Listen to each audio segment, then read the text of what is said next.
বৰ্তমান আমি খোজ কাঢ়ি পেলাই ইমান দূৰ খোজ কাঢ়ি পেলাই গ'লোঁ, গৈ পেলাই আমি উভতিব লগা হ'ল। আৰু এই কথাখিনি এই ভিডিঅ'টো খুবেই জৰুৰী, যিসকল নেকি ভূটানত আহিব। কিয় জৰুৰী আপোনালোকে গোটেই ভিডিঅ'টো চাব, গোটেই অভাৰঅল আপোনালোকে আইডিয়াটো পাই যাব যে ভূটানত আহিলে কি কি লাগিব, কিহৰ প্ৰয়োজন আছে। আমি ইমান জেগা খোজকাঢ়ি আহিলোঁ, আহি পেলাই এটা ঠাইৰ পৰা আমি যাব নোৱাৰিলোঁ। তাতে আমি পুলিচ এজনক লগ পালোঁ, লাল বাহাদুৰ, ফ্ৰেণ্ডৰ নিচিনা হৈ গ'ল। আমি তাৰ লগত এঘণ্টামান কথা পাতিলোঁ। সি কিছুমান ইমান গুৰুত্বপূৰ্ণ কথা ক'লে, আৰু সেই কথাখিনি কিন্তু আমি জনাটো খুবেই প্ৰয়োজন। যিসকল ভূটানত আহিব সেইসকলৰ কাৰণে খুব বেছি ইম্পৰ্টেণ্ট হৈছে এই কথাখিনি জনাটো। আৰু এই কথাখিনি আমি ধুনীয়াকৈ ক'ৰবাত বহি পেলাই জিৰাই পেলাই, যিহেতু ভাগৰ লাগিছে, বহুত দূৰ খোজকাঢ়িছোঁ আমি অলৰেডি, একো নোখোৱাকৈ চাহ একাপ খাই পেলাই সেই ৰাতিপুৱাৰ পৰা খোজকাঢ়ি আছোঁ। আমি বহি পেলাই কি কৰিম, এই ভিডিঅ'টোত আমি আলোচনা কৰিম। অ'কে, নমস্কাৰ। অ'কে, আমি যিখিনি কথা পাতিম বুলি কৈছিলোঁ, কথাখিনি এনেকুৱা ধৰণৰ আছিলে। অৰ্থাৎ আমি গৈ পেলাই যেতিয়া নেকি একদম খোজকাঢ়ি পাই গৈ পেলাই আমি এটা গেট এখন পাইছিলোঁ। তাতে 3জন পুলিচ আছিল। আমি তাতে গৈ পেলাই 3জন পুলিচৰ এজন পুলিচ আমাৰ বন্ধুৰ নিচিনা হৈ গ'ল। সেইজন হৈছে আমাৰ লাল বাহাদুৰ।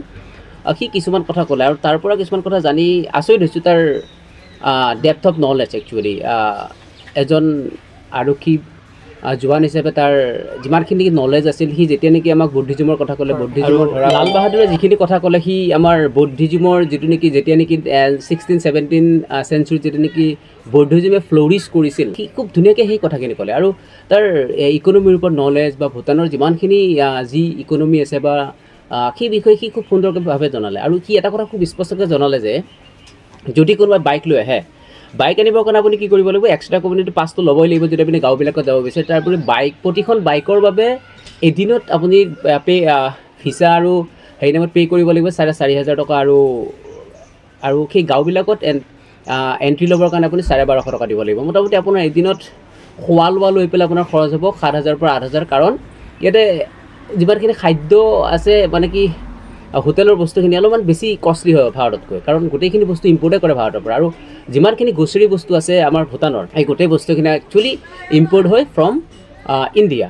গতিকে এইখিনি তেওঁলোকৰ এটা মেজৰ সমস্যা বুলি ক'ব লাগিব। তেওঁলোকৰ ইকনমিৰ মূল যিটো নেকি পইচা, সেইটো হয় আমাৰ টুৰিজমৰ পৰা। সি আৰু এটা কথা খুব ভালকৈ ক'লে যে যিখিনি নেকি আমাৰ এমপ্লয়ী আছে, এমপ্লয়ীখিনি কিন্তু ইয়াতে সুখী নহয়, কাৰণ তাৰ চেলাৰীটো কম হয়। আৰু মেট্ৰিক আৰু 12 পাছ কৰাৰ পিছতে তেওঁলোকে কি বিচাৰে, চাকৰি এটা বিচাৰে। কাৰণ আৰু চাকৰিত তেওঁলোক যিহেতু কেতিয়াবা কিছুমান মানুহ সুখী নহয়, তেওঁলোকে কি কৰে, ভাৰতলৈ বা অন্য ঠাইলৈ গুচি যায় বেছি পইচাৰ পোৱাৰ কাৰণে। এইটো এটা তেওঁলোকৰ মূল এটা প্ৰব্লেম বুলি ক'ব লাগিব। এতিয়া কথা হ'ল, যদি আপুনি ইয়াতে টুৰ কৰিবলৈ আহে, তেতিয়াহ'লে গ্ৰুপত আহিলে আপোনাৰ এটা সুবিধা হ'ব। ইয়াতে আপুনি ট্ৰেভেল এজেঞ্চিৰ পৰা আমি গাড়ী ল'ব, গাড়ী লৈ পেলাই যিটো নেকি আপোনাৰ খৰচ হ'ব, সেই খৰচটো ইকুৱেলি যেতিয়া ডিষ্ট্ৰিবিউট হ'ব, তেতিয়া আপোনাৰ খৰচটো কম হ'ব। আপুনি 4-5 দিন ঘূৰিবৰ কাৰণে কি বুলি কয়, মোটামুটি আপোনাৰ 30-40 হাজাৰ টকা কিন্তু খৰচ হ'ব। মোটামুটি 30 হাজাৰ টকা আপুনি দিব লাগিব যদি আপুনি গ্ৰুপত আহে। আৰু অকলে আহিলেতো মোটামুটি 40 হাজাৰ টকামান খৰচ হ'বই। কাৰণ এদিনত যদি আপোনাৰ 7,000 পৰা 8,000 টকা খৰচ হয়, 5 দিনত আপোনাৰ 8 গুণ 40 হাজাৰ টকা। ভূটানৰ ৰাস্তা ঘাটটো খুব বেছি ধুনীয়াই হয়। তাৰ উপৰিও পপুলেশ্যনটো যিহেতু বহুত বেছি কম, সেইকাৰণে ইয়াত কি হয়, ছ'চিয়েল মিডিয়াটো অকণমান কমকৈ হেৰি হয়, বা ইয়াত আমাৰ নিচিনা ঘৰে ঘৰে কি নাই, ক্ৰিয়েটৰ্ছ নাই। আৰু স্মকিঙৰ ক্ষেত্ৰত কি হয়, আপুনি পাব্লিক প্লেছত স্মক কৰিব নোৱাৰে। আমাৰ তাতে য'তে আমি স্মক কৰি দিব পাৰোঁ, ইয়াতে পাব্লিক প্লেছত আপুনি স্মক কৰিব নোৱাৰে। স্মক কৰিলে আপোনাৰ তাতে কি হ'ব, জৰিমনা হ'ব। আৰু গোটেই ল' এণ্ড অৰ্ডাৰটো মানে ষ্ট্ৰিক্টলি মানে মেইনটেইন কৰি আছে। কাৰণ ষ্ট্ৰিক্টলি মেইনটেইন নকৰিলে কিছুমান সমস্যা হ'ব। আৰু তাৰ মেইন কাৰণটো কি হ'ল, আমাৰ ভাৰতৰ পৰা যিখিনি মানুহ আহে, সেই মানুহখিনি যিটোহে চিভিক চেন্স, গোটেই ভূটানখন লেতেৰা কৰি পেলাব। গতিকে তেওঁলোকে ল' এণ্ড অৰ্ডাৰটো খুব সুন্দৰভাৱে কি কৰি আছে, মেইনটেইন কৰি আছে। আৰু বৰ্তমান যিজন আমাৰ ৰজা আছে, তেখেতৰ নামটো আছিলে জিগমে খেছাৰ ৱাংচুক। তেখেতে গোটেই বৰ্তমান ৰুল কৰি আছে। আৰু তেওঁলোকৰ গোটেই ইকনমিৰ বেছটো আচলতে কি বুলি কয়, টুৰিজিমৰ ওপৰত বেছ কৰি পেলাই হয়। আৰু যথেষ্টখিনি মানুহ আহে আমাৰ ভাৰতৰ পৰা। আৰু যেতিয়া নেকি আপুনি ফুৰিব আহিব, বাইক লৈ যদি আহে, আপুনি লাইচেঞ্চ নোহোৱাকৈ কিন্তু আহিব নোৱাৰে, এইটো কথা মন ৰাখিব। আৰু লাইচেঞ্চ নোহোৱাকৈ আপুনি আহিব নোৱাৰে, লাইচেঞ্চখন লাগিব। যদি লাইচেঞ্চ নোহোৱাকৈ কিবাকৈ যদি সোমাই যায়, যদি আপুনি ধৰি দিয়ে নহয়, তেতিয়াহ'লে এটা ডাঙৰ এটা সমস্যা এটা হৈ যায়গৈ, আপোনাৰ বাইকখন চিজ কৰি দিব। তেলৰ দামটো চালোঁ আমি, তেলৰ দামটো কম। তেলৰ দামটো 62 ৰুপিজ, মানে 61.99 ৰুপিজ। আৰু তেলটো অলপ কম হয় বাৰু, যিয়ে নহওক। আমাৰ ভাৰতৰ পৰা তেলটো কমকৈ আনি পেলাই তেওঁলোকে ইয়াতে যিহেতু টেক্সটো নাই, এই ৰিচেণ্টলি তেওঁলোকৰ আমাৰ নিচিনাকৈ GST এপ্লাই কৰিছে, গুডছ এণ্ড ছাৰ্ভিচ টেক্সটো। আৰু ভূটানৰ যিমানখিনি গ্ৰ'চাৰী আছে, গোটেই বস্তুখিনি একচুৱেলি হাউচহোল্ড বস্তুখিনি, নিত্য ব্যৱহাৰ্য যিমানখিনি বস্তু আছে, এই গোটেই বস্তুটো নিৰ্ভৰ কৰে আমাৰ ভাৰতৰ ওপৰত। যদি ভাৰতে এই বস্তুখিনি তেওঁলোকক ছাপ্লাই নিদিয়ে, তেওঁলোক কিন্তু ভোকত মৰিব লাগিব, এনেকুৱা ধৰণৰ এটা অৱস্থাৰ সৃষ্টি হ'ব। আৰু ইয়াতে বস্তুবিলাক অলপ কষ্টলি হয়, হোটেলতো বহুত বেছি কষ্টলি হয়। তাৰ উপৰিও থকা মেলাটো মোটামুটি লাক্সাৰী চাই পেলাইতো কম বেছি হ'বই ভাৰতৰ নিচিনা তেনেকুৱা এটা ছিষ্টেম এটা আছে আৰু কিবা